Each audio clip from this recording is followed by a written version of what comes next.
ہے. لوگوں کے بارے میں بدگمانیاں مت رکھو، انہیں ایسا دکھ رہا تو ایسا ہوں گا، انہیں فلاں ہے تو ایسا کرتا ہوں گا، انہیں مالدار ہے لیکن گورنمنٹ جاب پہ تو رشوت لیتا ہوں گا.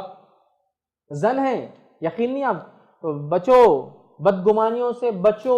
ٹھیک ہے، اس لیے کہ بہت ساری بدگمانیاں گناہ ہیں. پھر فرمایا، سنیے آگے کیا فرمایا، اثم ولا تجسسوا، اور ایک دوسرے کی جاسوسی مت کرو.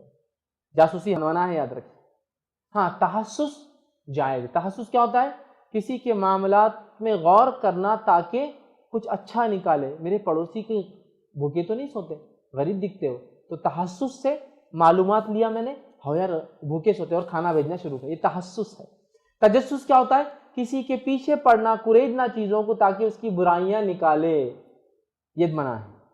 تو پھر فرمایا ولا تجسس، اور جاسوسی مت کرو ایک دوسرے کے پیچھے، تہمے مت لگے رہو اعمال کے. پھر فرمایا ولا یغتب بعضکم بعضا، اور ایک تم میں سے کوئی کسی کی غیبت نہ کرے. پھر فرمایا کیا تم میں سے کوئی پسند کریں گا اپنے مردار بھائی کا گوشت کھانا؟ مطلب کسی کی غیبت کرنا اس کے گوشت کھانے کے برابر ہے، وہ بھی مردہ بھائی کا. ایک مسلمان مر گیا، پھر آپ اس کا گوشت کھا رہے ہیں نکال کے. یاد رکھیں، کیا تم پسند کرو گے کسی مردار بھائی کا اپنے گوشت کھانا؟ پھر فرمایا اخی میتن فکرہتموہ، تم کو اس سے گھن آئیں گی، تم کو اس سے کراہت آئیں گی. واتقوا اللہ ان اللہ تواب رحیم، تو اللہ سے ڈرتے رہو، اللہ توبہ قبول کرنے والا، معاف کرنے والا. مطلب یہ گناہ کبیرہ ہے، توبہ کرنا ضروری ہے. جن گناہوں پہ توبہ کے الفاظ آتے ہیں وہ گناہ کبیرہ ہوتا ہے. جن گناہوں پہ سزائیں دی جاتی ہیں وہ گناہ کبیرہ ہوتے ہیں. جن گناہوں پہ جہنم کی وعید آتی ہے وہ گناہ کبیرہ ہوتے ہیں. یہاں کا توبہ کرو، گناہ کبیرہ ہے.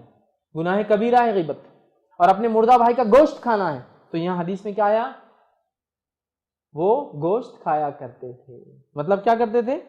غیبتیں کیا کرتے تھے. ٹھیک ہے، آگے آئیے ہم دیکھتے ہیں.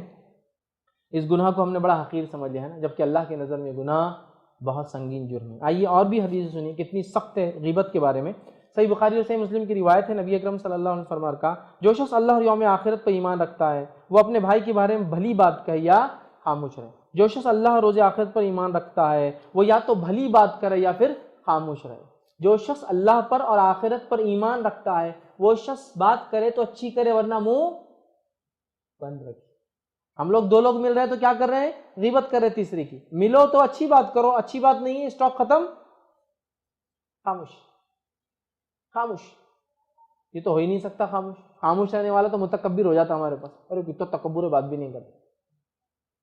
اب وہ دیکھ رہا مجلس میں فالتو باتیں ہو رہی، کیا کرے بیچارہ، خاموش ہی بیٹھنا پسند کرتا ہے. سمجھیا؟ غیبت کو مذاق مت سمجھیے، اچھی بات کرو ورنہ خاموش رہو، زیادہ بہتر ہے. ٹھیک، اسی طرح ایک روایت آتی ہے